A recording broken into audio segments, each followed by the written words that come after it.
Hi, this is Ilma Art Studio photograph for today.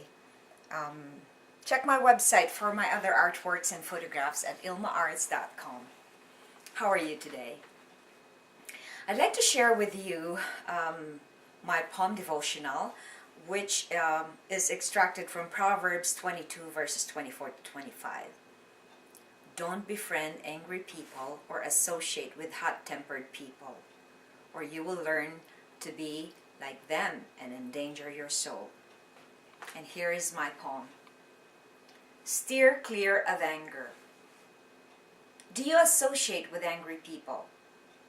Be wary, for your spiritual progress will detour. Steer clear of anger and quarrelsome beings. Your soul will be endangered by their bickering. Have nothing to do with anyone who thrives on conflict.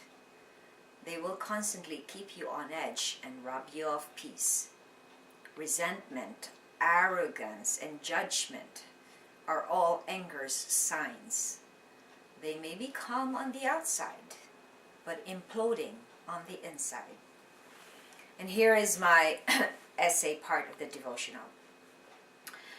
If I had known what the Bible says about anger in my younger days, I would have steered away from it. It took me many years to realize that I was an angry person myself.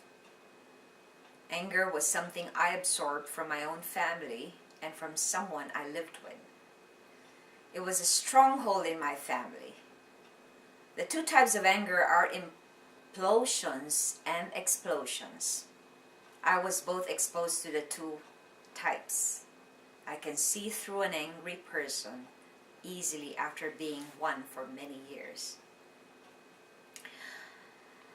The Bible tells us to steer clear from anger and angry people, or you endanger your souls. Prayer. Lord, help me to stay away from conflicts.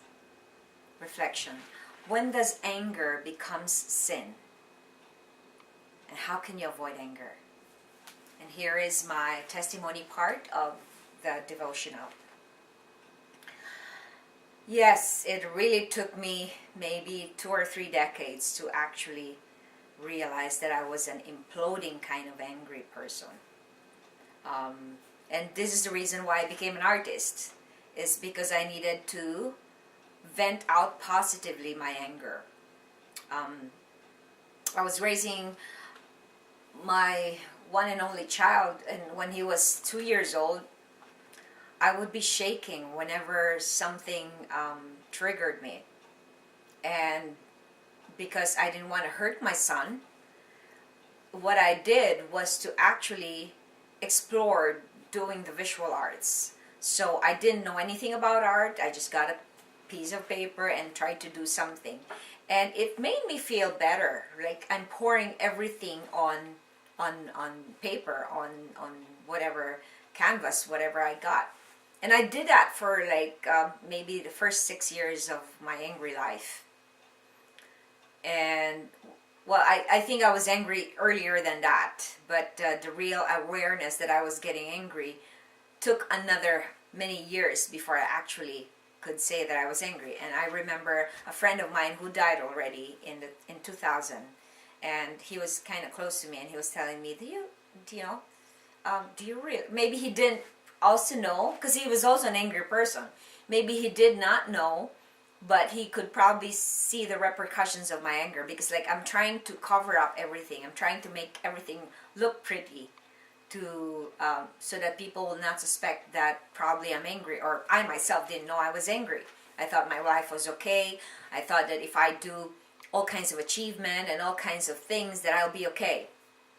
But even my relationships, because I was a teacher for the longest time, there will be some instances where the anger trickles in different forms. It could be bitterness. Sometimes I get bitter, sometimes I judge, or sometimes I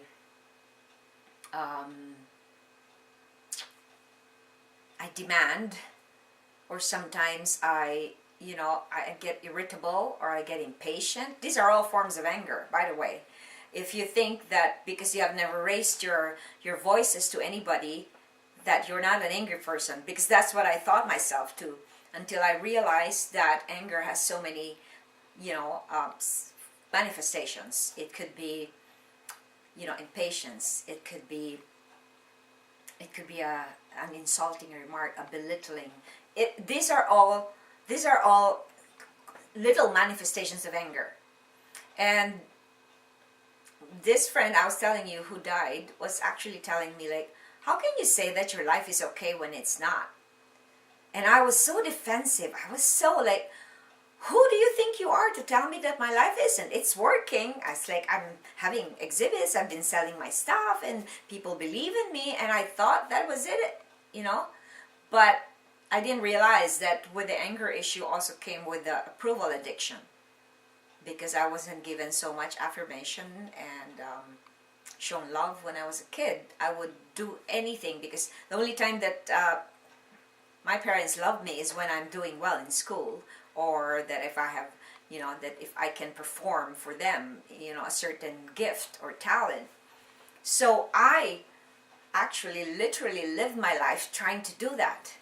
Then one day on my 13th exhibit, and by the way, my mother never came to any of my performances as an actress, so and until my 13th exhibit she came, and finally after she came I said, like, oh, I didn't have to do any exhibits anymore, because I was just asking, like, I was just wanting for my mother to give me affirmation and to show me that she approves of me. And it's when I went to Canada, that is when I realized how angry I was. But and what happened was I just patched anger with all my achievements, with my art form and everything, and then I exploded. And it was during my trauma therapy, because I was diagnosed with post-traumatic stress disorder, that I realized how much I caged all the anger for almost 50 years. So you can imagine what I went through the 2 years that I was going through therapy. It was really hard to deal watching myself having anger outbursts, and just like a little child having a tantrum fit and all. So I suggest that you try and look at what are the things that are associated with anger, because try as much as you can to avoid it, because the Bible tells us to get away from people with hot temper and get away from conflicts, because it's not good for your soul. Thanks for watching, and have a nice day.